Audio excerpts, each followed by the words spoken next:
What the hell was that? I mean, with all due respect to the Nebraska Cornhuskers and the Minnesota Golden Gophers, Nebraska entered this game ranked top 25, power rated top 25, and Minnesota entered with a winning record, finding ways to win when statistically they were supposed to lose, and they were well coached. Both of these teams have coaches in PJ Fleck and Matt Rhule that I respect. They have defensive coordinators in John Butler and Danny Collins that were showing signs of promise, and Greg Harbaugh and Dana Holgorsen, the offensive coordinators, I think also have been doing more with less, and particularly at the quarterback position and wide receiver position were showing progress, and there were a lot of great players and plays from those positions entering this game. But this looked like a total Big Ten West game. And for Nebraska fans in particular, but all fans, I want to ask you to do something for me before we continue, and that is subscribe to the channel, hit the notification bell, and like the video if you think Nebraska should fire their offensive line coach and leave him on the tarmac as they're taking off to return to Lincoln on the flight home. Minnesota set a record for 9 program sacks. 9 sacks. It's a program record. In one game. Minnesota all season long entering this game. 4-2, they'd played in 6 games. This one moves them to 5-2. They had 14 sacks entering this game. They could have doubled their sack total. They could have in this game. If the old clock rules existed, they would have doubled their sack total. They're going to have 25 sacks tomorrow after entering with 14 sacks. And it's not like any of those came against Ohio State or any, really good team they've played so far this season. What an absolute joke of a performance by the Nebraska offensive line and also by quarterback Dylan Raiola holding on to the football that long. I mean, that was bad from the Nebraska angle. From the Minnesota angle, Minnesota had the better quarterback in this game. Lindsey showed more maturity. He got the ball out quicker, and it's not like Minnesota has this pretty offensive line. That's why, despite picking Minnesota to cover in this game, and I was correct on that, I was very wrong on picking the victor here. I thought that Minnesota's offensive line would be a bigger problem here because they've been averaging 83 rushing yards per game. 83 entering this game. That was the average rushing yards per game that Minnesota produced. Their leading rusher was averaging 4.7 yards per carry. Darius Taylor was averaging 3.7. The team was averaging 3.6 while only giving up 9 sacks. It was a bad offensive line in terms of run blocking and not anything special in pass protection either. They ran for 186 yards, 5.3 yards per carry, and 2 rushing touchdowns. They only had 7 rushing touchdowns entering this game, and I think a good portion of them came against the trash Northwestern State team that they beat like 66-0, and they brought the second half down to 10-minute quarters. It was that bad of a beatdown. Holy mackerel. I was watching death. I was watching two rabid and old and stinky, smelly raccoons fighting on my TV for 60 minutes. It was a ugly Big Ten West battle. And look, credit to PJ Fleck for bringing his team to 5-2 and preventing Nebraska from getting guaranteed bowl eligibility. Although Nebraska, let's be real, they're a bowl team. They're going to find probably at bare minimum 2 more wins, if not 3 or 4 more wins. This is a schedule that was easy entering the year. It's easier than we expected, at least on this show, because we thought USC would be good, and they are. Penn State's an absolute disaster, and they're a train wreck until proven otherwise. I mean, power ratings after today, they'll be projected to beat Nebraska, and maybe they end up doing so, but we'll see. They're an unknown right now. For Minnesota and Nebraska, there's a lot unknown about them still, but I think this game taught us something. And what it taught me personally is that Nebraska's offensive line is, in truth, one of the worst units in the Big Ten. One of the worst. Do a playoff bracket in the Big Ten, a 4-team playoff bracket as to who's worse. We have Michigan State's pass rush. We have Michigan's wide receivers. We have Nebraska's entire offensive line. And we have USC's defensive back depth. And we also have James Franklin's coaching, but they got snubbed for the playoffs because they couldn't even win, the big game that mattered. So they got snubbed from the 4-team failure playoff. I am in disbelief that they gave up 9 sacks to Minnesota. It was bad giving up 7 to Michigan. It was bad giving up 3 or 4 to Michigan State. Or maybe it was 5. Maybe it was even 8 to Michigan. I forget. It's like every other critical passing down, Raiola does his best Shedeur Sanders impression and takes a really bad sack. And then the other times he gets sacked, he's doing well, but the offensive line doesn't protect him at all. 9 sacks. What was that? Minnesota fans in my chat that I have, and you should join the Discord server if you haven't already. Links in the description.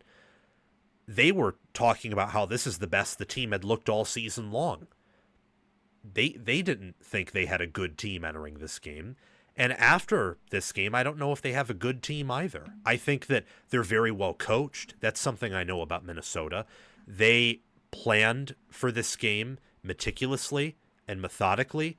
They knew that they could get Nebraska in zone coverage. They knew they could trust Drake Lindsey on especially 3rd and long. They used crossing routes over and over again and turned short routes into 10 or 15-yard gains. And they abused the short game. That's what they did. Short routes, crossing routes, or screen passes, or running the ball straight at Nebraska. They were able to break enough tackles or get enough push, or on that beautiful long 71-yard run by Darius Taylor, they were able to open up enough of a hole, and Taylor was able to deceive the safety who was coming down to take a poor angle and then take it 71 yards nearly for a touchdown, and he got in the end zone for the first time this year. That was a wonderful effort. And then also talk about that perfect back shoulder throw to Lemeke Brockington in the end zone for a touchdown. It was almost perfect coverage, still puts it in the breadbasket. Again, Drake Lindsey was the better quarterback tonight than Dylan Raiola. Did a much better job maneuvering the pocket, was a better field general, made better decisions, did a better job processing his reads and executing, doing what he knew he needed to do. He was the better quarterback here. And if you're Minnesota, given you don't recruit at the level Nebraska does, you don't have the NIL resources or the history they do, you should be incredibly proud of that. That's something I would have never expected to happen here, even if Minnesota were to win, was for Lindsey to play like the better quarterback. Would have never in a while thought that way, and that's on me. Lindsey has a high ceiling, is still young, has a little bit of a low floor. Tonight he played closer to his ceiling, and he looks better and better and better in each game he plays in. I think Minnesota has a real quarterback there. They outgained Nebraska 339 to 213 in yards. They had 186 yards and held Nebraska to 36. That's not sack adjusted, but regardless, the fact that they had 10 TFLs to Nebraska's 3, 9 sacks to Nebraska's 1. They averaged plus 0.13 EPA per play compared to Nebraska's negative 0.24. They had a 45% success rate to Nebraska's 38% success rate. Minnesota had a 19% havoc rate. It's in the 90th percentile. Very good. Great. Even elite amongst college football teams. Nebraska had a 5% havoc rate defensively.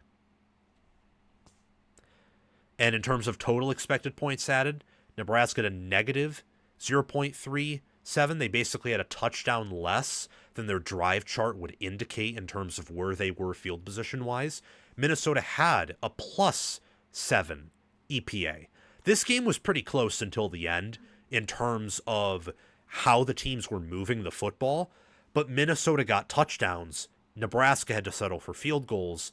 Nebraska was constantly off schedule due to sacks, and Emmett Johnson's a phenomenal player. I know this hurt him especially because this was supposed to be his homecoming where he would, avenge the fact that Minnesota didn't offer him a scholarship. He averaged 4.5 yards per carry, and he had 37 receiving yards. This game was not on him. The fact that Nebraska, if you take out sacks, was averaging 4.3 yards per carry was solely because of him. The offensive line wasn't even getting push in the run game. They weren't. They weren't getting push in the run game, and they weren't protecting the quarterback all that well.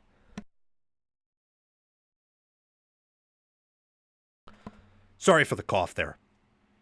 Still a little bit ill, but we'll power through it. It's just what a terrible game. And then you look at that Elijah Pritchett penalty, the targeting penalty, where that is textbook targeting. That's a major unsportsmanlike penalty. You're actually threatening a player there. And I'm someone who's against targeting rules, but if you do that, you should be kicked out of the game. Like, that was a scummy move right there. I don't know what was going on with Nebraska entering that game, but they came in and they may as well have lost the minute they took the field. You didn't know it yet, but when Minnesota broke off that 71-yard long run, I thought to myself, so Minnesota, they're averaging 83 rushing yards per game. It's not even halftime yet, and they've already surpassed that. And they're getting push, and Lindsey's able to just do enough to keep Nebraska's defense honest. And at the same time, if Nebraska's not getting touchdowns and they're keeping Minnesota in the game and Minnesota's a lead, Minnesota can play the style of ball they want. Nebraska can actually come back from large deficits with the type of team they are. They didn't tonight for a variety of reasons, some of which we've already touched on, most of which we've already touched on. But Minnesota, no matter what, can't do that. You get up 2 scores on Minnesota, the game's basically over. You get up 2 scores on Nebraska, there's a chance they could come back and make it interesting. Again, didn't do it tonight. Large portion of that was because of how Minnesota's defense played, how Nebraska's offensive line, and Dylan Raiola played. But look at the Michigan State game. Look at the Maryland game where they made some pretty monumental swings of momentum where they took over the game after they were challenged. That didn't happen tonight. Didn't happen. And it wasn't just a close loss by the final score. It was a 3-score loss by the final scoreboard. And that's where, again, as I said earlier, about the 1-minute mark, like, share, and subscribe, and comment your thoughts down below and hit the bell if you think Donovan Raiola should be fired. Maybe I said Dylan Raiola. Hope I didn't. But Donovan Raiola, their offensive line coach, he should be gone after this game. Nebraska's allowed 25 sacks in 7 games. They've allowed 25 sacks in 7 games. USC can get to the quarterback at the rate Minnesota can. Penn State can. Iowa certainly can. Northwestern, maybe they can. maybe they can too. It is just, what are we doing here to allow a school record of sacks in a game to a Minnesota defense that, per efficiency metrics, is massively regressed compared to where they were last year? What are we doing? I mean, Minnesota was in the 60s in FPI entering this matchup, and I don't think that was being unkind to Minnesota. I mean, they looked horrible against Cal. They weren't impressive against Buffalo. They weren't impressive against Ohio State, where they had a coaching disaster class on defense. They thought they could beat Ohio State in man coverage. I have no idea why they did that. Maybe they knew they had no shot of winning, so they just said, oh, why not? They're 56th in defensive efficiency, and they held Nebraska to 6 points and got 9 sacks. That's unbelievable. That's wholly unacceptable if you're Dana Holgorsen, if you're Matt Rhule. And I know Holgorsen isn't the problem, because Holgorsen, this is really his first full year. Last year he came in and he worked with the system they had. That's why you saw improvements, but only minimal ones. He couldn't even implement the system because Yes, it's over a bye, but you need a whole preseason to implement most of your system, and you typically need 2 full seasons to get your players fully set in the system. He's only in year 1. This isn't his fault. The offensive line literally regressing from last year, that's on Donovan Raiola, and also on Matt Rhule for not assessing this properly or not scouting properly in the portal, or even keeping Raiola after a questionable year on the offensive line last year where they struggled to run block and also gave up a good amount of pressures. But last year,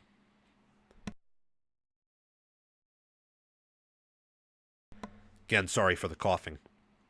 Last year, Nebraska was in the top third in PFF's pass block rating. Top third. This year, I haven't checked the updated metrics. I will tomorrow, but I would venture they're probably in the bottom third. This offensive line has regressed, despite adding Rocco Spindler, despite bringing back a majority of its starters, and despite adding in bigger, more Big Ten-style bodies. And that is an indictment on coaching. I mean, this isn't even strength and conditioning stuff. I mean, maybe to a certain degree it is, but I think Nebraska is fine in terms of physicality and strength at certain parts on the field. They're not elite, they're not great, and that may be something to investigate, but this team they're missing assignments. They're not picking up blocks.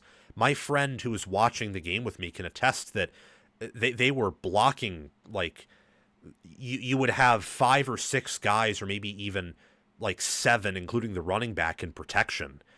And the center would slide over to double team one of the Minnesota defensive tackles, and the other Minnesota defensive tackle or one of the Minnesota linebackers would just shoot right through, right to the quarterback. And you had Emmett Johnson trying to stop a guy who's 50 pounds bigger than him, who's longer, and who has momentum. Like, he has a 10-yard head start, and you're going to have a running back? Like, give Raiola time, and then Raiola's, like, dancing back there as if he has 60 hours in the pocket to make a decision. It's so bad that I couldn't help but laugh half the time. Just truth. And again, we've been talking about Nebraska here for the most part, and that's because of how shocking that performance was. But for Minnesota, I don't know if it was all that shocking. If you're a Minnesota fan, tell me if this was that shocking. I mean, Fleck has outcoached Matt Rhule before. He's done it again. He's 2-0 versus Rhule. Just have to make sure I'm not about to cough again. But that's what Nebraska's offensive line did all day, is what my throat's doing right now. Choking. Their O-line sucks, and Minnesota took advantage of that. There were plays, most of the sacks Minnesota got weren't even blitzes. They just sent 4, or maybe it was a blitz, but they didn't send like 6 or 7 or 8. They didn't go like engage 8, or they didn't send an all-out blitz or a zero blitz. They just sent like, hey, we're going to, add an additional linebacker here, and it just gave Nebraska fits. It's a wonderful game plan by Danny Collins. Coy Parrish wasn't even mentioned all that much because he was doing his job in coverage. And honestly, in this game, the defensive front with Anthony Smith and with, Maverick Baranowski and Jackson Howard, Nate Becker, they did such a good job that they didn't really need Parrish to be involved in the front. And with a player that great, if your front's sometimes struggling, it's what like Jim Knowles and Patricia did at Ohio State with Caleb Downs, is you kind of put him in the box and have him do things. Carter Menz, 2.5 sacks, had kind of a breakout game. Jackson Howard had 2 sacks. Devin Eastern, veteran. That Minnesota front owned Nebraska's offensive front. It was a very impressive game. And as for Darius Taylor, I'm proud of him. He stuck out his time at Minnesota. He had his best game of the year so far. And Minnesota, I don't know what it is about them too, but they know how to develop and scout great receivers. Logan Loya, Lemeke Brockington, Jalen Smith, Malachi Coleman. I know it's just 1 catch for 15 yards, but on only 16 catches, you're contributing. And how about contributing against his former team, Nebraska? where Emmett Johnson didn't transfer away from Minnesota, but he was a Minnesota kid, didn't get offered, goes to Nebraska. Malachi Coleman went to Nebraska, had to enter the portal, and transfers to Minnesota and gets a win over his former team. Kudos again to PJ Fleck. Look, he does more with less. He deserves Coach of the Year, in my opinion, if they win 8 games. If they go 8-4 in the regular season, that guy unanimously should be Coach of the Year in the Big Ten. Might even be Coach of the Year nationally, minus maybe Signetti, and that could also extend to the Big Ten too. But Fleck is doing a good job this year. I texted a Minnesota friend of mine, a Brownie college football, or Brownie CFB as he's known on Twitter, and I was telling him earlier in the year, if Fleck goes bowling with this offensive line, he should be a Coach of the Year candidate. And they're only 1 game away from going bowling, and they should earn another one. They could earn it next weekend against Iowa. They should beat Wisconsin. They should beat Northwestern. There's a path to 7 or 8 wins here, maybe even 9 wins, because let's be real here. They're probably not beating Oregon. That's almost an auto loss. But even then, who knows? You're living the dream right now if you're Minnesota, I think, riding off of a top 25 win against a former Big Ten West rival. And Minnesota's defense woke up. I mean, that was their best game of the entire season, holding Nebraska to 6 points. The only other team they held to single digits all season long was Northwestern State. That was it. Everyone else has scored double digits on this defense, and it's been kind of disappointing so far. They woke up here, and they won a game that mattered at home in front of a large crowd. And they earned PJ Fleck his best win of the season so far, maybe the best win of the 2025 season. This was a big win for Minnesota and Fleck. As for Nebraska, some final thoughts before we get off. Raiola needs a short passing game.